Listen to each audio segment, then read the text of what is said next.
Alejandra Orá es una periodista y presentadora de noticias venezolana, reconocida a nivel internacional por su trabajo en televisión. Con una sólida carrera en el periodismo informativo, se ha destacado por su estilo profesional, su cercanía con la audiencia y su compromiso con la cobertura de temas de actualidad en América Latina y el mundo. Formó parte del equipo de CNN en español, donde condujo distintos espacios informativos y de análisis, incluyendo el programa Café CNN, desde el cual ha entrevistado a líderes políticos, figuras públicas, artistas y especialistas de diversas áreas. A lo largo de su trayectoria, Alejandra Orá ha construido una reputación basada en la credibilidad, la preparación y la sensibilidad para abordar temas sociales y humanos, consolidándose como una de las voces femeninas más reconocidas del periodismo televisivo en español. Y esa es nuestra invitada esta noche en primera persona. Qué gusto, qué honor, Alejandra, de tenerte una vez más en Panamá, porque no es la primera vez que está en Suelo Patrio y vamos a conversar un poquito acerca de eso. Pero esta vez te trajo una experiencia muy importante y es compartir conocimiento con todo este público. Así es, Ricardo. Gracias por tu invitación, gracias a ustedes por estar aquí y sin duda para mí es un placer y tampoco va a ser la última vez que visite Panamá. Me encuentro hoy realizando un masterclass, un conversatorio, es la mejor manera de explicarlo, sobre la conducta apropiada del periodismo, pero fíjate que es sobre un tema muy interesante que le pasa a la gente muy a menudo. Y te pregunto a ti como periodista o comunicador, ¿estás cansado de ver noticias? ¿Te cansan? Pues más que cansar, a veces es como un atiborrado, no sé si sabe la palabra atiborrado, como un relleno de mucha cosa negativa. ¿Sientes que tienen las noticias un sesgo negativo siempre y que son Pero amarillistas? supuesto. ¿Confías en mi oficio? En el nuestro sí. ¿Sí? En la estructura de algunos medios no. De eso precisamente se trata mi conversatorio, pero lo más importante es explicarle a la gente por qué hay un sesgo negativo dentro de las noticias, qué fue lo que creó esa famosa frase llamada amarillismo y lo más importante, vamos a hacer un periodismo de soluciones y explicarle a la gente que se puede mejorar nuestro oficio, podemos volver a tener confianza y que todos somos comunicadores, pero no todos somos periodistas. Eso y esa es una definitivo. diferencia muy grande. Y sobre todo en esta era con las redes sociales, es bueno hablar al respecto. A ver, ¿qué es lo que a ti te ha llenado en todos estos años de carrera? Porque fuiste considerada la periodista más joven de CNN. Sí. Era como el eslogan o el título de Alejandra Orá durante mucho tiempo. Creo que aún lo sigo siendo porque aún no ha llegado aún nadie menor de 23 allá. Cuando uno pasa tanto tiempo en esta profesión, deja de sorprenderle muchas cosas. Sí. Uno ya es todo como que muy normal. ¿Qué te sorprende todavía, tío? ¿Qué más te impacta? Mira, a pesar de... a mí me sigue impactando lo que pasa todos los días en Estados Unidos, si te digo la verdad. Estamos viviendo un momento que quizás en este país, en ese país, mejor dicho, ya que no estoy ahorita en Estados Unidos, sorprende la manera que se está llevando la política y sorprende la manera que lleva la sociedad. A veces yo siempre siento que soy una optimista y que creo lo mejor de la humanidad y cuando veo noticias negativas y que me dicen que no es así, esas son las cosas que aún me sorprenden. Podré haber trabajado ya prácticamente 20 años en el periodismo y aún digo, ¿cómo es posible que exista gente que está haciendo estas cosas? Lamentablemente, lo que me sigue sorprendiendo es que hay mucho mal en el mundo. Definitivamente, hay gente mala como hay mucha más gente buena.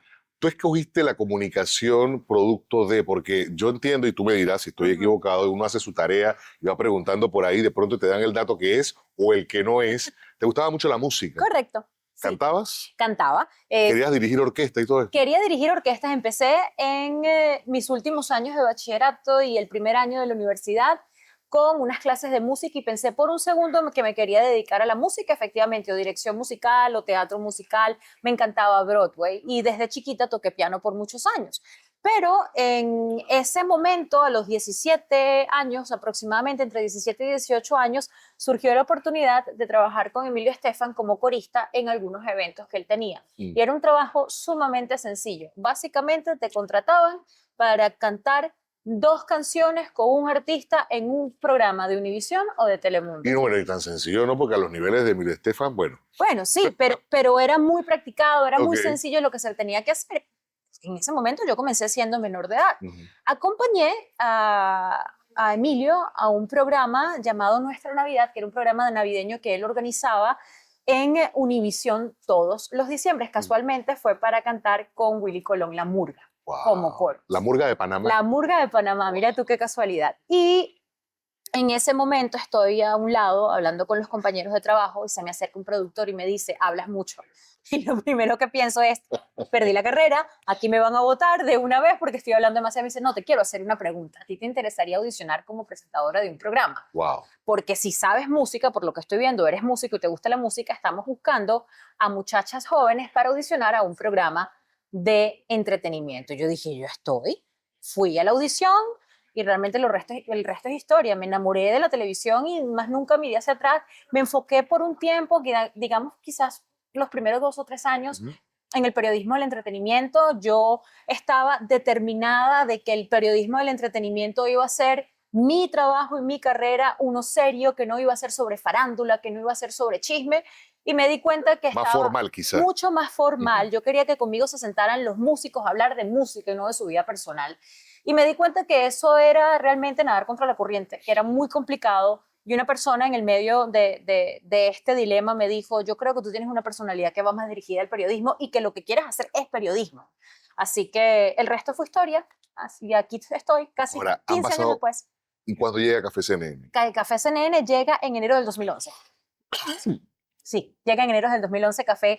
CNN trabajando en un canal local de Miami. Fue mi primer noticiero, un noticiero local como reportera, y afortunadamente tuve el privilegio en mi carrera que mi segundo trabajo en el periodismo fue CNN. Wow. Comencé ahí y me formé ahí. La meca de alguna manera de la comunicación. A ver, la música y la comunicación en sí, pues, cantar o la música comunica de Claro. alguna manera, y eso te hace sentir todavía como que todavía estoy en lo que yo debo, en lo que quiero. No, y me di cuenta de que si yo quería contar historias y si yo quería reportar y yo quería que la gente se sentara conmigo, yo necesitaba que la gente tomara en serio mi trabajo. Y sin duda el periodismo es mucho más serio que otras ramas de comunicación.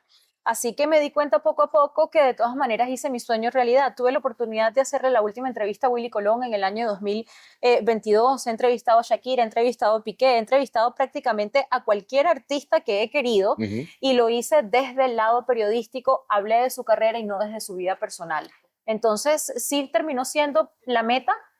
Y afortunadamente la manera que manejé y he manejado y estoy manejando mi carrera es que yo no me enfoco en un periodismo que se va solo dirigido a juzgar lo que está pasando con la política actual, con una administración o con una crónica social. Me gusta ser muchísimo más variada. Entonces eso me ha ayudado también a poder hacer otras cosas. Y eso es interesante que lo digas porque vamos a ir a la primera pausa. Yo quiero hablar cómo manejar o cómo maneja Alejandra de alguna manera todo lo que ha ocurrido en Venezuela durante los últimos 20 y tantos años, hablando precisamente de cómo manejas no solamente el tema político, sino cómo diversificas esa comunicación para que no se vuelva una línea que pueda transgredir cualquier corriente política o ideología. Vamos a la pausa en primera persona y regresamos de inmediato con más de esta interesante conversación junto a Alejandra Orá. Manténgase.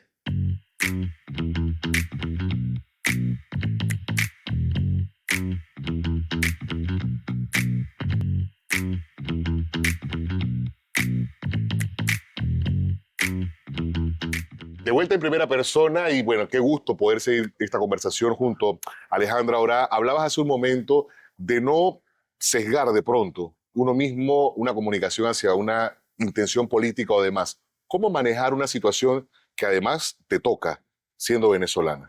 Me preguntaste cuál es la noticia más difícil o qué es lo que más me afecta o lo que me sigue impresionando, a pesar de que no debería sorprenderme lo que ha pasado y lo que sigue pasando en Venezuela después de tantos años. Venezuela sin duda es un tema álgido para mí como venezolana y como periodista. Por un lado, como venezolana y como periodista, trabajando en un medio que en este caso era CNN en español por 14 años, donde existía una línea editorial que tenía y entendía que había que respetar.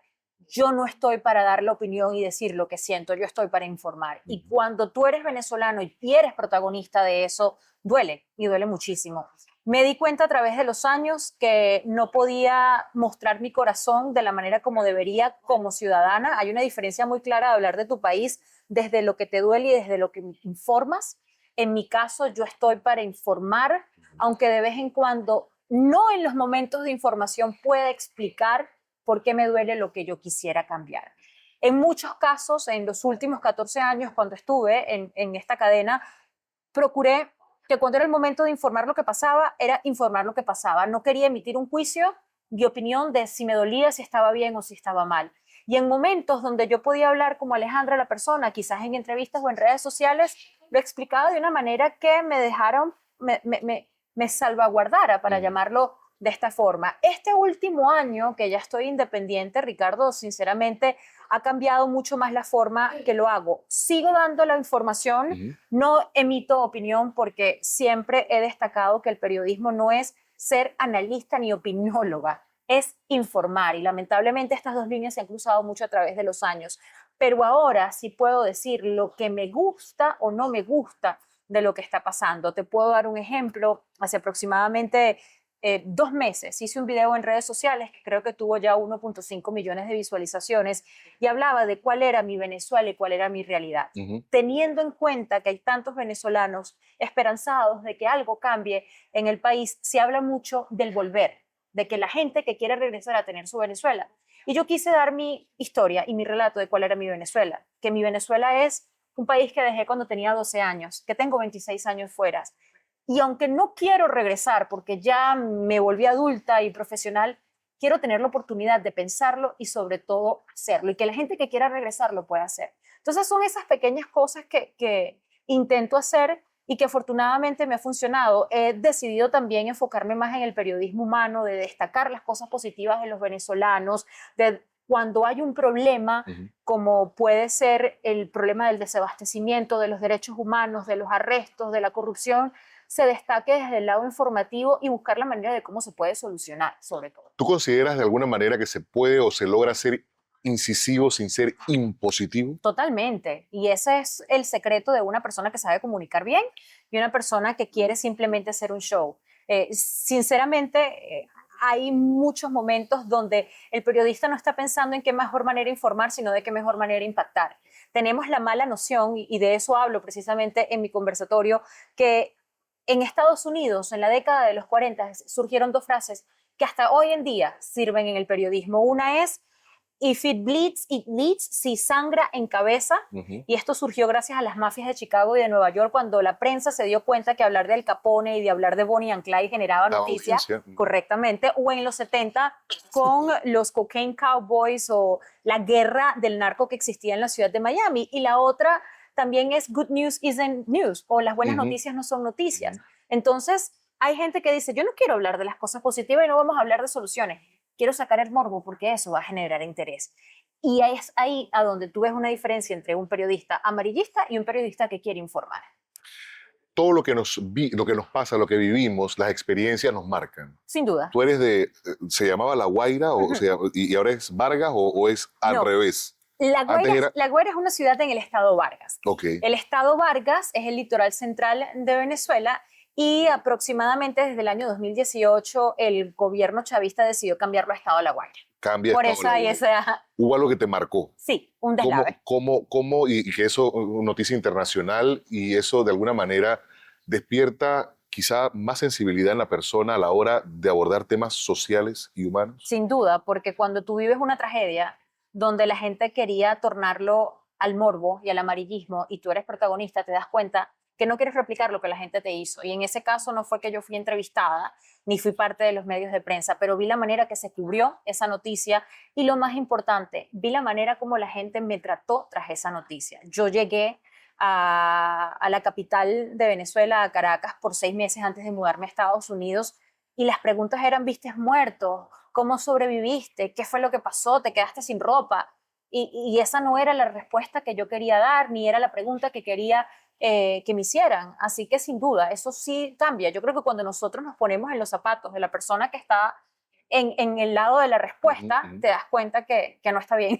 Sin el ánimo de despertar el morbo, ni mucho menos, tú has tenido la oportunidad de tener de frente, por ejemplo, a Nicolás Maduro. Sí. ¿Cómo manejas en ese momento? Ya lo dijiste hace un momento, no dejas de sentir, pero no estoy para opinar, yo tengo que informar. ¿Cómo manejas una emoción como persona, como individuo, y la profesional que tiene que de alguna manera imponer cierta distancia? Para mí fue un momento sumamente incómodo porque no lo busqué, se me apareció al frente, yo no me hubiese querido presentar con él ni hablar con él 30 segundos, si te soy sincera. Me obligaron a hablar con él, alguien que se encontraba en ese lugar, pero lo cortés no quita lo valiente. Claro. Así que le dije, mucho gusto, yo soy de Venezuela, periodista venezolana, sí, por supuesto, conozco tu trabajo. Lo primero que le dije fue, quisiera sentarse con nosotros para hablar, que lo primero que hago es poner al frente mi trabajo. Si quieres conversar, podemos conversar dentro de mi oficio. No dijo absolutamente nada y el próximo comentario es: La Guaira está hermosa, y ahí tuvimos un pequeño debate de 15 segundos que estaba en desacuerdo y ya el resto se terminó. Pero lo más importante de un momento como ese es que mucha gente hubiese pensado: insúltalo, dile algo. Es innecesario. Claro. Yo soy una profesional, soy una dama, y es innecesario decirle las cosas, y el tiempo siempre le da la razón a la gente mala. Bueno, ya hemos visto, definitivamente. Vamos a la siguiente pausa, porque si hay algo que ha sabido explotar también en la comunicación, Alejandra, son las redes sociales. Sí. Pero vivimos en una era de desinformación a través precisamente de las redes sociales. Vamos a hablar un poquito acerca de ese aspecto y conociendo más de la parte profesional como persona, incluso, de Alejandra Orá. Ya regresamos en primera persona. Quédese con nosotros.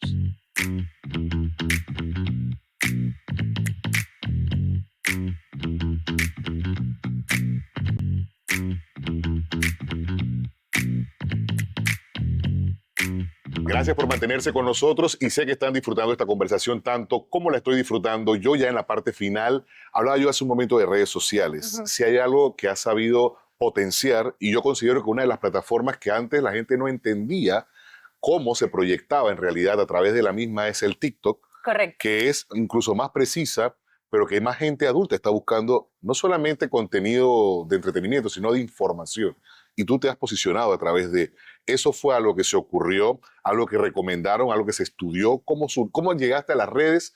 Obviamente con la experiencia en los medios de comunicación. Mira, yo me he metido en tantos problemas por utilizar las redes sociales a través de los años, porque la gente que trabaja en este medio simplemente no entendía la importancia de estar en una red como TikTok, estar en una red como Instagram, y no solo publicando fotografías, sino informando. Ese precisamente era el punto concreto. Llegó un momento donde me di cuenta que usando TikTok, porque me convertí en una usuaria ávida de TikTok, había gente que hacía un trabajo maravilloso con la manera que explicaban su información. Entonces, cuando vi a doctores haciendo cosas maravillosas, vi a maquillistas haciendo cosas maravillosas, yo dije, ya va, las redes sociales y los videos no tienen que ser nada más una persona bailando, o no tiene que ser nada más un Get Ready With Me, como se llaman por ahí. Puede ser informativo y lo puedes hacer a tu manera. Yo creo que uno de los grandes éxitos y logros que he tenido este último año es que he aprendido a usar las redes sociales con la agilidad que la gente quiere, sin dejar la esencia del periodismo. Y es el punto más importante, que yo soy periodista y entiendo que las noticias no se pueden dar en 1 minuto 30, y no lo puedo decir absolutamente rápido porque la gente va a perder la atención. El que no quiera ver esa información se va, pero el que quiera ver esa información yo no se la puedo dejar a medias. Entonces, soy una usuaria de redes sociales donde verás en TikTok y en Instagram videos de 3 a 5 minutos que no se tiende a ver. Lo consumo. De hecho. Y si te gusta, y si te gusta la información, lo vas a consumir. No importa si es 1 minuto o son 3 minutos. Así es. Y eso es lo que la gente se tiene que dar cuenta, que no es acomodarse a lo que tú piensas que es cómo funcionan las redes sociales, sino acomodar las redes sociales a lo que tú haces. Y ese yo creo que realmente es el secreto que hoy en día tenemos que hacer. Y a mí me da sinceramente, mucha gracia ver que ahora estamos viendo muchísimos periodistas hoy en día en TikTok y en Instagram hablando de lo que yo hacía hace unos 5 años. Así es, así es. Por eso decía, posicionaste y fuiste, bueno, hay que decirlo, pionera en ese sentido. Y la gente lo está haciendo en este momento, al punto que en CNN y en muchos canales, hacer videos verticales es parte del trabajo de un periodista que está haciendo videos horizontales para televisión. Y eso era impensable. Y no es cortar el video horizontal y hacerlo vertical, no, es hacerlo de la misma manera, sin una cámara profesional, y poco a poco veremos cuál es el próximo paso. ¿Qué creo yo que va a ser el próximo paso? El streaming noticioso en la televisión va a pasar a la internet. Y es porque precisamente las reglas del juego cambiaron. Los medios de comunicación, por lo menos en Panamá, que son muy pocos, pequeños, y somos muy pocos también en el país, tuvieron que cambiar completamente su forma de hacer las cosas, porque la gente no estaba viendo la televisión, no la estaba consumiendo. ¿Tú crees que, bueno, en su momento la radio llegó a la televisión, decían que la iba a desplazar, o la imprenta primero, después viene la radio, después viene la televisión, nada desplazado per se? Y nada muerto. exactamente, se mantiene, pero tú crees, porque ahora está la inteligencia artificial, que es otra herramienta, pero a ello se agrega también la desinformación. ¿Qué tipo de medida, por ejemplo, al ciudadano común? Porque nosotros podremos tener herramientas para verificar algo, pero hay tanta cosa ahora. Mi madre, que en paz descanse, era una que todo lo compartía en los grupos familiares creyendo que eso era lo que había pasado. Mejor que no está ahorita, porque hubiese sido peor. ¿Cómo un ciudadano, según tu criterio como comunicadora, debe verificar antes de confiar en lo que está publicando? A mí me da mucha risa porque ahora veo videos de personas que dicen, mi abuela, en tono de broma, estaría compartiendo este video, que es un perrito salvando a alguien en una autopista, ¿no? Mi mamá sería la primera. Y Yo es decía, mamá, verdad. qué pena, o sea, tú tienes un hijo periodista. Estás haciendo lo peor que puede hacer la mamá de un periodista, O pero un, bueno. o un perro hablando a cámara y uno dice, no, es Es que que mira, eso mira no lo es que pasó. verdad. Y es verdad, se presta, es una generación que no entiende esa diferencia. Lo más importante es quizás no darte cuenta, o sea, quizás no te das cuenta cuando ves un video que sea de inteligencia artificial, pero todos tenemos que tener ahora una conciencia de buscar al menos una plataforma que te ayude a identificar si algo es con inteligencia artificial o no, sea imagen o sea video. Y eso es fácil, existen portales donde tú puedes verificar esa información. A mí lo que me preocupa es el contenido que no puedes verificar si se creó con IA, que es el contenido escrito. Y lamentablemente eso lo estamos viendo mucho y es lo que está poniendo en peligro también nuestro oficio. Porque, Ricardo, hay una verdad. Muchos medios dicen hoy en día, con la inteligencia artificial puedo crear 27 noticias al día porque hay 50 maneras de poder escribir la noticia con un análisis y lo haces en un segundo. Pero no nos estamos dando cuenta que estamos quitando dos partes. El raciocinio del sentido común que no tiene hasta el momento la inteligencia artificial y también la personalidad. Todo periodista, aunque sea una persona imparcial o sea una persona veraz, tiene un punto de vista porque lo vivió, porque lo está viendo, porque lo está leyendo. La forma que yo voy a representar o escribir o hablar de lo que está pasando en Estados Unidos no va a ser la misma manera que lo va a hacer Claude o ChatGPT porque simplemente está viendo no sé cuántos artículos y hace su propio resumen. Y eso es súper, súper complicado. Hay que motivar a las personas a dirigirse a plataformas que te verifican los contenidos de videos, de imágenes, y hay que empezar a darte cuenta de cómo escribe la inteligencia artificial. Esos famosos M-dashes que la gente está hablando hoy en día, la mejor manera de identificar la inteligencia artificial es, aquí no solo se vive, aquí se disfruta. Hay unos patrones de cómo habla la inteligencia artificial que hasta el momento... Y que si los lees entre líneas, como se dice, te das cuenta. Te das cuenta. Entonces hay que empezar a entrenarnos para darnos cuenta. Si lo hacíamos, ya lo sabemos hacer, para ver una fotografía, darnos cuenta que esa fotografía tiene Photoshop, va a tardar unos años, pero necesitamos entrenarnos también con esa. Has mencionado dos términos que en comunicación son muy repetitivos, incluso los medios lo usan como grandes eslogan, la imparcialidad y la veracidad. Podemos ser veraces. ¿Consideras que logramos ser imparciales? Yo tengo una disyuntiva ahí porque yo digo siempre, difícilmente soy imparcial cuando ya mi criterio, incluso para determinar cuál es el extracto que voy a usar, tiene injerencia en la comunicación, en la información que voy a dar. Yo prefiero hacer balance, a mí me gusta hablar de balance. ¿Compartes el tema de la imparcialidad realmente? Existe la veracidad, no existe la imparcialidad. Estamos de acuerdo. Se logra la imparcialidad mediante la veracidad. La mejor manera que yo lo puedo explicar es Nicolás Maduro un dictador, está siendo acusado por terrorismo. Yo no te voy a decir Nicolás Maduro es un dictador. Bueno, ha sido capturado y tiene no sé cuántas denuncias de terrorismo, de corrupción, etcétera, etcétera. Mediante la información uno puede ser muy quirúrgico con lo que quiere documentar. El problema más grande que tenemos es los periodistas que dicen que son imparciales y lo que están intentando es vender una opinión, de un lado o del otro, ojo. Y está bien, yo creo que también eso es parte de un ecosistema. Todos necesitan a una persona que los represente en televisión. Y por eso el que le gusta el periodista tal que emite su opinión habla mal del otro periodista porque ese periodista lo ve como woke o lo ve como izquierdista y es simplemente que no comparte su opinión. Dos cosas antes de que nos acabe el tiempo porque nos está respirando prácticamente en la nuca. Tu mayor legado, ¿cuál consideras quieres para la humanidad a través de la comunicación, de tu profesión? Mi mayor legado, sin duda, va a ser darle a las mujeres venezolanas otra opción de ejemplo a seguir dentro del rubro del periodismo. Yo crecí en un país maravilloso con muchísimos profesionales en muchos, muchos rubros. Tenemos ahora una mujer, la primera mujer venezolana que logró un premio Nobel de la Paz Admirable o un mujer. premio Nobel en general como mujer. Tenemos ya un premio Nobel masculino, ingenieros que han hecho logros increíbles, científicos, y tenemos también a periodistas que han hecho muchísimas, muchísimas cosas, pero quizás lo que yo quisiera como legado es que la generación mía o la que venga se sienta reflejada con mi trabajo y que todos podemos hacer lo que queremos siempre y cuando lo hagamos con la cabeza donde tiene que estar, ¿no? En un lugar correcto. No, hermano, están todos los Emmys que debes tener ahí bien puestos en la casa. Tres cosas ¿cómo te defines en tres palabras? Yo me defino conversadora, Ujú. me defino como una persona optimista e impaciente. Interesante. Y yo creo que la impaciencia es vital para el trabajo del periodismo y la Pero comunicación. por supuesto, impaciente e inconforme. Esos Inconforme son dos que me y definen. pueden ser un problema en la vida Pues del sí, día en a la vida día. sí, en la vida de uno sí, pero en la Y es un profesión es problema para necesario. mí, pero en mi profesión me funciona maravillosamente la Definitivamente, estamos completamente de impaciencia. acuerdo. Gracias, Alejandra, por esta Un oportunidad, este gusto. tiempo, éxito, no solamente en esta experiencia que has vivido aquí en Panamá, sino en todas las próximas que se van a estar repitiendo. Muchas Bienvenida gracias. una vez más y todas las veces a Panamá. Y a ustedes, como siempre, muchísimas gracias por acompañarnos en este espacio. Este contenido lo pueden ver las veces que quieran también a través de la plataforma YouTube de Hispania Media TV. Será hasta la próxima. Chao, chao.